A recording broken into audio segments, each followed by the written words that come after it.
Facebook নাকি ডিমের video খুব ভালোবাসে, তাই আমিও ডিম ভাজতে গিয়ে ইতিহাস বানিয়ে ফেললাম। সেটা কীরকম ভিডিও দেখলেই বুঝতে পারবেন। আমি বেগুনের ভিতরে যে পুরটা আছে সেই পুরটা বের করে ডিম দিয়ে ভাজতে চেয়েছিলাম। দেখেন সেটা কিভাবে ইতিহাস হয়ে গেল। তো আমার এখানে একটা ভুল হয়েছে, আমি ডিমের ভিতরে হালকা একটু 1 চামচের মতো পানি অ্যাড করেছি। এটাই ভুল দেখি, আর কোনোটাই দেখি না। তো বেগুনের পুর বের করে সেটাকে কেটে লবণ, ধনিয়া পাতা পেস্ট সব কিছু মিক্স করে ডিম দিয়ে আমি একটু হালকা পানি দিয়ে দিচ্ছি। এটাই মনে হয় ভুল হয়েছে। আপনারা যারা করেন এইটা মানে এভাবে বেগুন ভাজি করেন আমাকে একটু কমেন্টস করতে পারেন। তো দেখলাম যে দেওয়ার পরে ডিমটা নিচ থেকে বের হয়ে যাচ্ছে। আসলে এই পুরে পানি দেওয়ার কারণে এটা হলো, নাকি আমার কড়াইটা উঁচু নিচু হওয়ার কারণে এরকম হইলো, আমি বুঝতে পারতেছি না।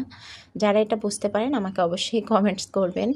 তাই বললাম আসলে আমি ডিম ভাজার ভিডিওকে ইতিহাস বানিয়ে ফেলছি। তো খেতে ভালোই হয়েছে, কিন্তু দেখতে কালারটা বা পুরটা বের হয়ে গেছে, তেমন একটা ভালো হয় নাই। খেতে মাশাআল্লাহ দারুণই হয়েছে। দেখেন এই তো ইতিহাস আমার। তো আসলে যেখানে ভুল সেখান থেকেই শিক্ষা, তাই না? তো এখানে ভুল করে আবার আপনাদের কমেন্টসের মাধ্যমে শিখতে পারবো। সবাই কমেন্টস করে যাবেন।